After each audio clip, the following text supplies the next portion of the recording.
If you spend enough time studying Cold War shelters, you eventually hit a moment where the modern world starts to look, well, strangely fragile. Today, we pour concrete faster, we weld cleaner, and we own technology that the 1950s would have labelled science fiction.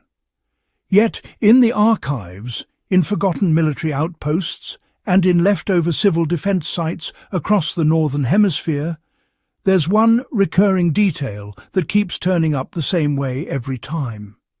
It's the reason some Cold War shelters have outlasted newer reinforced bunkers, and the reason certain structures remain bone-dry, thermally stable, and structurally sound after 60 or 70 brutal winters. The trick was so subtle that most visitors walk right past it without realizing it's the key to the entire shelter outliving its era. Before diving into it, let's set the stage properly for anyone watching this who loves engineering, survival history, and the quiet brilliance of designs built by people who genuinely thought survival might depend on their work. During the height of the Cold War, engineers were racing against a threat that was both predictable and wildly unpredictable. They knew they needed structures that could handle pressure waves, long-term isolation, electromagnetic surges, heat loss, and groundwater shifts. But the one thing that threatened every underground shelter wasn't bombs or radiation. It was time. Concrete cracks, steel corrodes, soil shifts, water finds seams. Decay never stops. And yet, a certain category of Cold War shelter continues to outperform modern designs built with stronger materials but poorer long-term thinking. That trick is simple. These shelters didn't fight nature. They partnered with it. This trick came down to a philosophy rather than a single device. The shelters that last the longest were designed to stabilize themselves passively by using the earth, temperature differentials, and controlled airflow instead of relying on constant maintenance or mechanical systems. The priority wasn't making the thickest walls possible. It was controlling moisture, temperature, and pressure so that the walls never had to fight hostile conditions in the first place.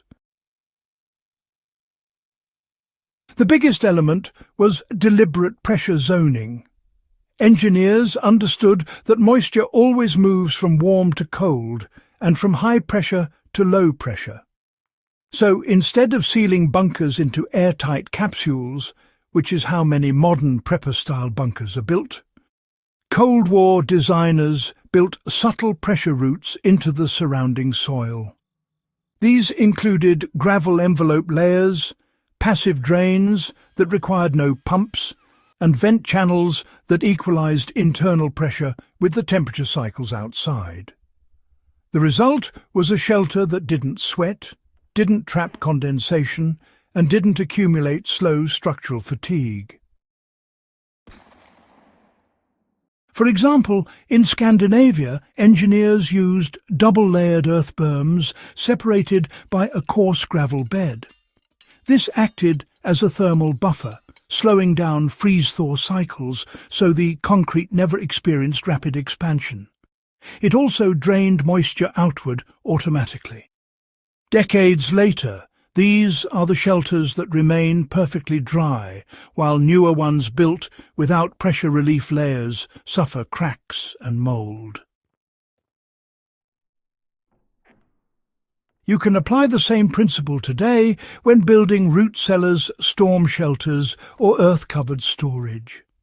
Instead of sealing soil tightly against a wall, you build a drainage and pressure relief buffer.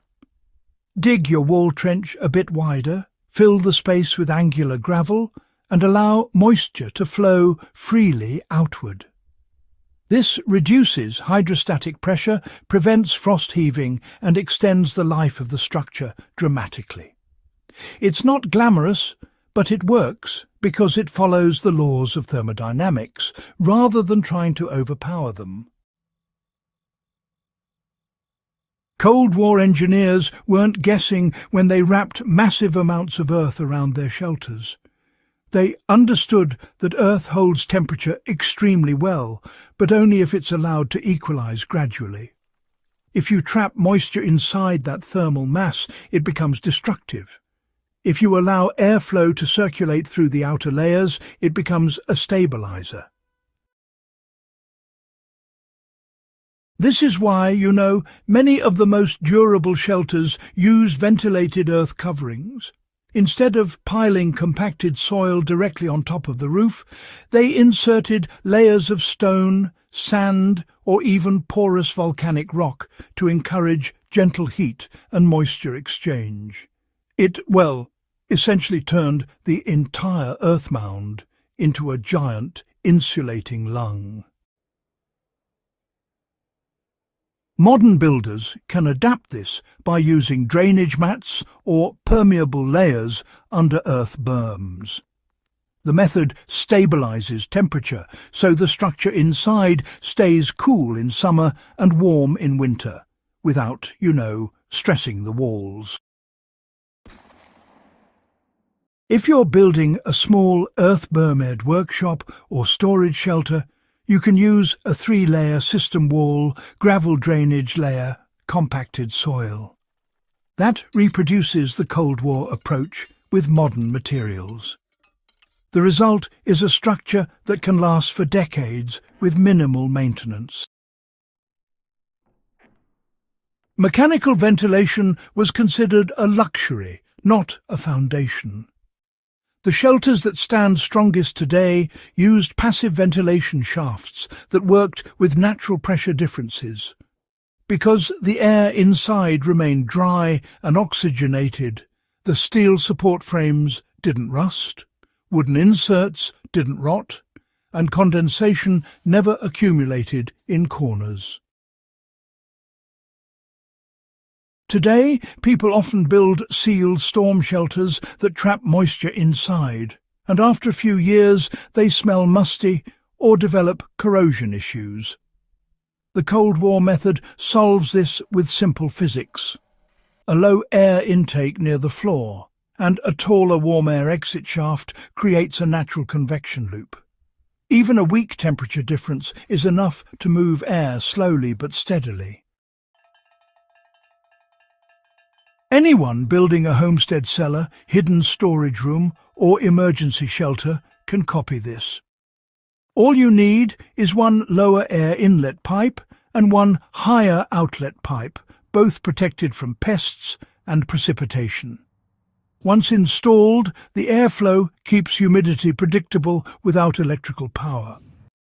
It's the same trick Cold War bunkers used to survive long after the generators rusted away. The brilliance of these designs is that they never relied on constant upkeep or high-tech equipment. They lasted because they worked with soil, temperature, airflow and time. If you've enjoyed this breakdown and want more real historical engineering secrets transformed into practical, modern-day lessons, make sure you subscribe, share this guide and help grow a community that appreciates history built to last.